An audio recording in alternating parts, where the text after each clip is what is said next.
All right, hello and welcome to another Expert Inside interview. My name is John Golden from SalesPOP, online sales magazine and Pipeliner CRM, joining you as usual from a sunny San Diego. And today I'm delighted to be joined by Sahil Patel, who is in Atlanta, Georgia. How you doing, Sahil? I am doing really well, and I'm glad to be here. Thanks for having me, John. Of course, and Sahil is the CEO of Spiralyze, a leading company specializing in predictive CRO and data-driven landing page optimization. You were before that the CEO and founder of ER Express, a successful SaaS company which you led for 11 years before its sale in 2021. And you've worked with lots of organizations such as Netflix, Podium, MBA, Lowe's, Harvard University, and Gusto. Okay, so we specialize in landing page optimization. So tell me, Sahil, how has landing page optimization, has that changed much over the last few years, seeing as we seem to be going through such a time of flux and change in everything with AI and this, that, and the other. So has landing page optimization changed much, or do a lot of the fundamentals still stay the same? I think a lot of the fundamentals stay the same. I think what has changed, particularly in B2B, is that the B2B world has done some catching up with the direct to consumer world. Hmm. So I would say not that long ago, B2B, you had a landing page, you maybe had a template that you got from, there's a number of very good, uh, landing page builders. You made one, you copied it a bunch of times, maybe you changed one or two things, you stuck a form on it, and you called it a day. Now, 5, 10 years ago, direct to consumer figured out that's not a great Right. recipe. Companies like Booking.com, um, LendingTree realized that uh, you were leaving a ton of money on the table. And if you're spending 50, 60, 70K a month on paid search, SEO to just get traffic there, and it's so hard to actually get the traffic Yeah. to convert once it's there. Okay. First, you got to get it there. That's hard enough. You got to do an even harder job, get it to convert. Um, the first that's where the evolution, I think, the last 5 years has happened. Landing pages have, the principles are timeless, but the way they execute them have changed. And by the way, I'm defining landing pages very broadly here, not Hmm. just say where you send your paid traffic. It's really Sure. your entire website is a landing page. Your homepage, whether you Hmm. like it or not, your homepage is a landing page. It's a front door to the business. Yeah, and I feel like a lot of people, although probably instinctively understand that, but they don't revisit these things very often, or often enough, right? Especially, yes, if you're doing a landing page for a campaign, maybe, but looking at your homepage, looking at your other pages, seeing are they converting the way they should do. So, what are some of the common challenges that you see people having with their pages right now? So, three things that I think everyone who's, by the way, everyone's listening out there or watching, I want to give you three things that you can immediately use, like as soon as you're done listening today, that cost you nothing and that you can all do very quickly. The first one is called the 1 second test. It's a great test for your homepage. Take your homepage, open it on your computer in a Chrome browser, right click, and choose Google Translate. Choose a language that your friends, colleagues don't speak. Maybe it's Urdu, Hindi, but I'm picking things from Mhm. my household. It could be anything, Arabic. Translate your homepage into a language that no one speaks. Go around, show it to 5 people, ask them if they can guess what the company does. Don't tell them it's your company. Yeah, yeah, yeah. Okay? Now, you're not looking for someone to nail and say, oh, this is a point of sale software for restaurants with at least 10 locations. No Hmm. one's going to get that. But maybe they could at least get that it's like software, or maybe Right. software for restaurants. You will be surprised how few people get it. Mm. We call this the 1 second test because that's about how long you have to tell the people visiting your homepage that they're in the right place. Okay. Not that they're the right choice for you, or even that they should buy or convert or even spend more time with you. Just, am I in the right place? If I was Right. going to McDonald's, the golden arches tell me I'm in the right place. Because if I don't see them, maybe I turned into Burger King by accident. Right. Okay, Right. So, that's the 1-second test. so the first thing is literally to make sure the person feels like they arrived at the right place. At That's the it. right That's place. If all they're you're going to doing. McDonald's, I'm expecting to see golden arches. If I'm Mhm, buying cybersecurity software, there's something that better very quickly tell me I'm in a B2B cybersecurity homepage. Okay. mhm. By the way, if you're relying heavily on the copywriting to do that, you're going to be in trouble here because your brain processes Yeah. text much slower than it processes imagery. Mhm. So if you've got a bunch of heavy copywriting and stock photos on your homepage, there's just you're not going to pass this test. And it's just so everyone can do it. It costs you nothing. You don't need to hire a fancy agency. You don't need to go get, Mad Men on Madison Avenue to tell you whether you're right or wrong here. Everyone can do it. The second thing that'll you should do is show your product at the top of your website. By the way, most people in B2B, about half of their traffic will never scroll past the top of the page. We call that Right. digital marketers call that the hero section. Yeah, yeah. You'll be lucky if even half scroll past it, which means your hero has to do a lot of heavy lifting, not to get people to buy or sign up for that free trial or download your software, just to be like, huh, I'm in the right place. And by the way, this looks interesting. Let me keep Right, going. right. So right place and it looks intriguing. It looks intriguing. How do you create intrigue? Show the product. If you go, John, let me ask you, can you think of the last car ad that you saw? Just in your mind. Can you think of one? Yeah, Audi, I think, yeah. Yeah. What car was it? Do you remember what brand? It was Audi, yeah. Audi. Nice. Okay. My cousin drove an Audi. Can you picture the ad? Like what was happening in the ad? Was it print or was it TV? It was YouTube or TV, something. yeah, Okay. it What was was TV. happening in the ad, generally speaking? Maybe paint the image for our audience. To be honest, I don't remember, just an Audi driving, but Okay, I mean, Audi I think driving. There you go. just There's an looking Audi. looking stylish in the way it does. Looking stylish. They probably had a nice, curvy road, or maybe it Yeah. was like in a urban landscape, very, Mhm, kind of suave. This is not, by the mhm. way, people probably, packing the kids in the car with the, soccer bag going to the Yeah, game. This yeah. is probably okay. I can picture it. Right.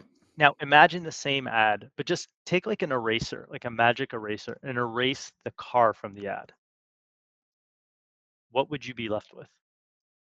Just a cityscape, landscape, Yeah, nothing, cityscape. yeah. What the hell would it be? Yeah, yeah, Okay, that is what you're doing when you put stock photos on your homepage. You're giving people the car ad without the car. right. No one wants to see happy people using the software. They want to see the software. Mhm. Okay? Happy people hurt conversions. So and that's Show yeah, no, that's a really good point here is that you're saying like, to, putting the happy people humanizing and that can actually cost you conversions as opposed to drive conversions. yes, yes. Now, like anything, you should A/B test it. Sure. The A/B test data across millions of data points for B2B shows that showing the product gets more conversions than showing stock photos of people Mhm. for two reasons. The number one most important reason is your people came to if they came to buy a car, they're expecting to see a car somewhere on the dealership lot. Yeah. Number two, it's interesting.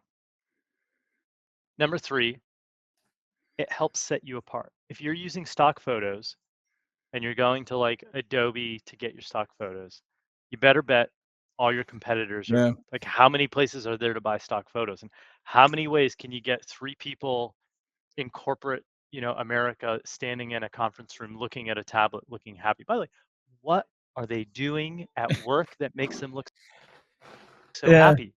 I Yeah. love my job, but I am not that is not like I'm not like that's how I look when I'm looking at like English Premier League Yeah, yeah, results. yeah. Okay? Not when I'm looking at Yeah, B2B and software. it's sad when you start spotting the stock image that you've used when you start spotting it other places. And once you You see it, can't you yeah, can't you see it unsee it. everywhere. Okay. The third thing is, again, I want to give you guys, everyone listening to things that you can do right away And when I say right away, I mean like 5 minutes after this, you listen to this podcast, or maybe if you're sitting in traffic, please don't do it Mhm. while you're driving. If you're sitting in traffic like I do, I drive 40 minutes each way to the office. You can probably do it on your phone. The third thing is make all. So we talked about showing the product is make your copywriting easy to skim. Easy to skim. On the web, there's a big reward for skimmability, and there is a big penalty for walls of text. That's just where we are as a society. Yeah. No one wants to read a chapter, okay, on the homepage or landing page. By the way, there are important exceptions. Hey, on a product page or a solutions page, they've now navigated, they've said, oh, there's something interesting here. This is the problem I'm trying to solve. This is one of the jobs to be done that I really care about. Okay, let me learn about how this works. Is it compliant with the regulatory framework of my industry? Does it work with the tech stack that are in place? Mhm. Okay, now you've earned some permission to go into detail. By the way, it's Right. not a bad idea to make that at least there's some level of skimmability, Yeah. but you're not. This is not a newspaper article, okay? You don't put a big conclusion at the end. At This the is end, not a no, no, this is not a novel, okay? no. Think You of your almost wanna entire work backwards. you want to work back. Think of your website as a movie trailer. Your Mhm. movie trailer, it should give enough that's exciting. It should give enough meat that people get what the movie's about without giving the ending away, right? When you Mhm. create a little bit of tension, maybe there's a little bit of creativity, a little bit of ooh and wow factor, okay? But movie trailers, by the way, movie trailers are not linear. Like the movie trailers are not like at the beginning they did this, and then in the Yeah. middle of the movie they're gonna do this, and then the third act this is gonna happen. We're gonna introduce another bad guy, and at the fourth the hero is gonna triumph. Everyone knows 3 act movie that's what's gonna happen. Mhm. But that's like the most boring movie trailer. Yeah, yeah, and how often do the trailers really reflect the movies anymore? They're almost like their own show in themselves. They are, and, Mhm. and maybe there's a whole thing about like the bait and switch or trailer. So by the way, Yeah, don't bait and switch your audience, but I think yeah, if you put that mindset, okay, what we're talking about here is a mindset, yeah, not a don't show a movie trailer on your homepage. yeah. But that mindset is give people something to be excited about, give them a little bit of snippet, and when they indicate either by scrolling or clicking or navigating that they want more, they like the movie, then they go. And by the way, again, we'll just stay with this metaphor. Mhm. Most movie trailers now start with a teaser. Yeah, yeah. It's like 10 seconds, Mhm. and there's just enough there to be like, "Ooh, okay, is this a rom-com? Is Yeah. this an action movie? Who is it? Is there someone I know in it?" Some movies can if you have Tom Cruise,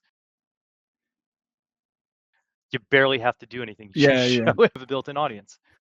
But some movies, they don't there's not a big leading star to hang the movie on, so they gotta show something. Then they do the 30-second trailer. Yeah, yeah, so there's a Then they get you teaser to interested, and get maybe you there's to longer watch. trailer. Yeah, a teaser to get you to watch the trailer, Yep. which is quite So bizarre, really, where we've come to in terms of attention span, where we have to have a teaser to get us to watch a trailer, not even the movie itself. by the way, this is a great if ever John, you and I, my guess is we're probably about the same vintage. If you go Mm, back and even watch a trailer from the 90s, it is going to yeah. feel so the pacing is so slow. That was about but I Mhm. worked in a movie theater in high school, so I watched a gajillion trailers. Just for I was an usher and cleaning the pot, Yeah. picking the popcorn off the floor. That was about 96, 97, 98 was about the last time they used to narrate trailers. Mhm. You Oh, probably yeah. remember that. Yeah, Narrate and show in absolutely. a world Yeah, where blah blah yeah. blah blah. No one does it anymore because it's the pacing is just like bam bam bam bam bam bam. Uh, And if you go back even further, if you go to the 80s or 70s, they just feel like they moved at a snail's pace. So, this is a principle that's been in motion for at least 3 to 4 decades uh, of make it get their attention, make it easy. So again, let's just take it back to landing pages. Make your copywriting easy to skim. Big headline, get their attention, then give them 3 reasons to believe that headline. Right? Big headlines, start with a bold hook. mhm. Right? Now, the mistake I often see people do on landing pages is they make a big claim in the headline, and then in the subhead, they make new claims. Ah, that's a good point. If you're going to make a big claim in your headline, your subhead or your sub-subhead should support the big claim you made and get people to Right, believe it. rather than be almost in opposition to it. or just make a bunch of Yeah. new claims, right? If you say we're uh, uh, supply chain software that reduces waste by Hmm. 10%. Okay, I'm a supply chain guy or Yeah. gal. That's got me interested. Okay. In the subhead, if you then say, we have the best customer service, like, whoa, whoa, whoa, what happened to reducing waste by 10%? Okay. Now your audience research may or may not tell you that. By the way, your A/B test data may or may not tell you that. Yeah. Okay? But again, it's an easy thing everyone who's listening today can do. Go to your homepage, go to your landing page, read the headline, and then ask yourself the thing that comes right after the headline, whether it's the imagery or the subhead, does it make that claim Hmm. believable? Now, if you're not making a claim in the headline, maybe you Right. should, Yeah. right? Now, the fourth thing is we'll dig a little bit more just on something very tactical and specific to landing pages, which is where we started. The mistake I see most often is dog food ad, cat food landing page. Just last week, I looked at a company and they're running Google search ads, and the hook was they were a payments processing company, and it was low processing fees. It's a good hook if you want a payment processor, you want to Sure. minimize those processing fees. And when you click on the ad, it takes you to a landing page that says #1 ranked. Right. I'm like, where is the part about the low processing fees? Hmm. That's a dog food ad, cat food landing page. So it's really important, obviously, to make sure that you look at everything as a continuum or how it supports, rather than looking. It sounds like somebody did the ad, and then maybe perhaps somebody else did the landing page, or they just they did them as two discrete projects almost. You got it. Now, if you have the wherewithal to do it, you should A/B test.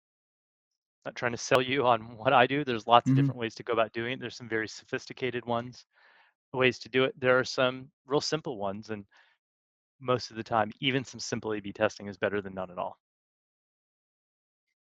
Yeah. And just on A/B testing, just explain to people like what effective A/B testing is and what it isn't. Because I think sometimes people would say they do A/B testing, but they're not doing it effectively, or maybe they're trying to test too many things at once or whatever. Yeah, it's a great question. I actually think testing multiple things at once is a great idea because the first on most web pages, things work together. I'm gonna Hmm. borrow just to geek out on statistics. They're often collinear. Okay, Right. so I think actually in these things, they're just it's a little bit of a fallacy that you should change one thing at a time and then measure the effect because often the effect size is too small. Right. Okay. Uh, what I would say, here's a principle everyone can use, is that big swings get big wins. For most B2B companies, meek testing is a giant waste of time. Mm. Meek testing is blue button versus red button. Right. Not going to move the needle for you. Okay. Now, if you're booking.com and you get hundreds of thousands of visits every hour and you're looking to do these micro optimizations, by all means, do it. Very sophisticated team over there at booking.com. Okay. Hmm. Lending Tree also. I happen to know the person that did Lending Tree's A/B testing in its early days. Very sophisticated team. Okay, but for most, if you're selling, HR tech, payroll software, legal tech, cybersecurity software, you should take big swings. Most companies have at least a year worth of big swings Hmm. before they run into diminishing returns. Sure, Right. then you can test some of these more kind of micro optimizations. And what should you test? I would go back to the three things I just talked about: dog Yeah. food ad, cat food landing page, 1 second test, show the product, make your copywriting easy to skim. Yeah. So these are fantastic. These are so practical ones that you could apply immediately. And the nice thing about it is it's, I mean, this isn't rocket science, as you said. I mean, this is, but you have to come at it with a very clear mind about what it is you're looking for, and what it is that people are looking for. And I think that's the great analogy to take away from this. I think it is the movies. It is, once upon a time we used to have long trailers. Now we've really short ones with no voiceover. Now we have teasers to get us to watch trailers, and goodness knows what will come next. We'll have nanoseconds to get us to watch trailer or It'll teasers. just I be don't know beamed where we into our go. heads. Yeah, exactly. Hey, John, we should wrap up here because I know we're almost at Yeah, our time. perfect. Yeah, so all of the information will be below this video. But before we go, please do remind people about what you do. I run a company called Spiralyze. If you think about how hard it is to get traffic to your website, Excellent. And and as it's you even heard, very harder, well, it's even harder to get it to convert. That's the part we help you with, and we do it by crawling the internet, shamelessly stealing everyone else's A/B tests, and our customers get to run the best ones. fantastic. Well, listen, thanks again. Thank you for watching and listening, and I will see you all again very soon. Thank you.